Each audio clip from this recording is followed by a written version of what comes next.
Coming up on NCC News at 4:45, hear how local workers are signing up to help with the new I-81 viaduct project.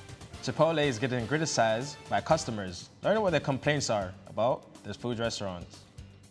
And find out what farmers and customers are expecting this summer with crops blossoming again. Your news at 4:45 starts right now.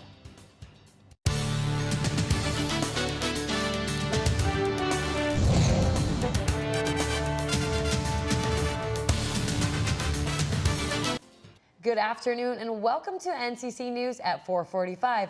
I'm Sydney Supley. And I'm Gerald Reed. Let's get right to our top story.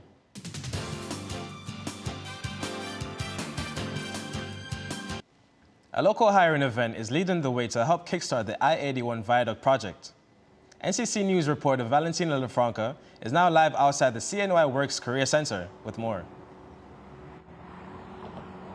That's right, guys. The I-81 viaduct project will reconnect communities that have been divided for generations.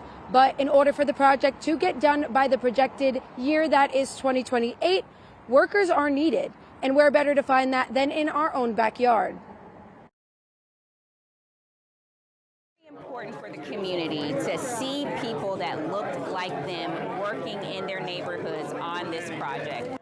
Public Information Officer for the I-81 Viaduct project, Tanisha Murphy, says because of this feedback from the community, the New York State Department of Transportation implemented a local hire initiative, and today's event was a part of that. There were petitions and fight from the community that in turn created a requirement for contractors to hire at least 15% of its staff locally. Executive Director for Urban Jobs Task Force of Syracuse, Tyler Worrell, is an advocate of this. It's very important that with these multi-million-dollar projects that are coming in here, that locals have these opportunities first above all else. And this project is actually a multi-billion-dollar investment. Syracuse resident Donald Ventro was extremely happy about the opportunity. You know, there's a lot of communities that are struggling throughout New York State, and we have the perfect opportunity for us to grow together as a community, and that's part of our state. This is not the first local hire event, and Tanisha says it will certainly not be the last. But you do not need to wait for one of these events to get this opportunity. I'm going to send it back to the studio for more information on that. Reporting live at CNY Works, I'm Valentina LaFranca, NCC News. Thanks, Valentina. You can reach out to New York State Department of Transportation, and they will get connected with their Work Smart partners, training services, and contractors. They also have outreach centers and all forms of contact that you can find on NCC News online. A cultural festival is making its way back to Syracuse for its 51st anniversary. Greek Fest begins tomorrow at 5. The festival will feature events such as live Greek music and dance. Patrons will also have the chance to tour the church's iconography project as well as shop for clothing, jewelry, and books in Greek marketplace. In the mood for a good book, but don't remember where your library card is? Well, Syracuse's Little Free Library might be the perfect alternative. Since 2012, Syracuse has installed nearly 50 Little Free Libraries throughout the city. The Little Libraries are free neighborhood book exchanges aimed at providing convenience and building community. The libraries are scattered around local neighborhoods, and some locations will offer Learn to Quote kits this summer for those interested in doing some crafting.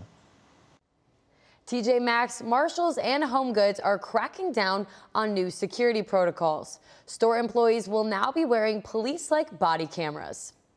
The store's parent company TJX says implementing these cameras will reduce shoplifting and keep customers and employees safe.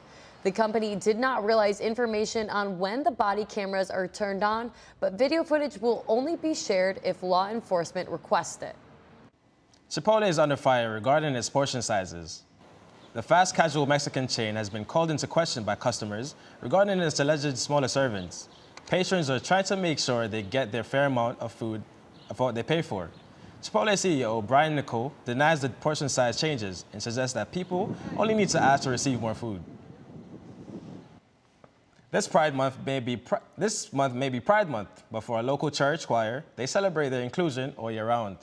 I spent time at May Memorial Church listening to the power vocal cords and an even more powerful message. Music is a way to express yourself, feel heard and accepted. Absolutely nothing I won't do for the chorus. A church choir where loving your neighbor for who they are is the most important piece. Song sheets that hold the lyrics to inclusion and being true to who you are. For many, this confidence wasn't there when they came into the choir, but something they have built over time in singing. I feel like I'm 10 times, I was really, really quiet and withdrawn, and now I'm like running around and talking to people, and I just feel 10 times more confident and happy. A choir that started in 1991 has grown from a handful of people to over 50 people who are all either in the gay or lesbian community. You can hear this group every Sunday or on June 22nd at the May Memorial Unitarian Society. But in the meantime, there is one thing you should all remember. We all need somebody to lean on. While I was there, the choir learned the exciting news that they would be the Grand Marshal for the Upstate Fair this summer, an honor that has never been given to an organization before. Summer is around the corner, which means crops are blossoming in its entirety. After months of unavailable crops, the season means customers will begin to head out to their local farms or farmers market to get fruits, veggies, and more. At Velma Farm, for some shoppers, purchasing flowers kickstarts the summer of colorful crops. For others, it's a moment to do pastime activities in the warm season. I'm starting with flowers, and I'll keep track on other things that grow throughout the season and be stopping here regularly. There's something about, catches your eye and lifts your spirits, right? Every time I love flowers. I never could have too much. With demand high from shoppers for their favorite crop, farmers anticipate a busy summer. A local group is asking for volunteers to help with gardening. Pete's giving garden donations their produce to 2 food pantries managed by Hendricks Chapel. They grow apples, potatoes, peppers, and more, and are asking for volunteers to help out on Wednesdays.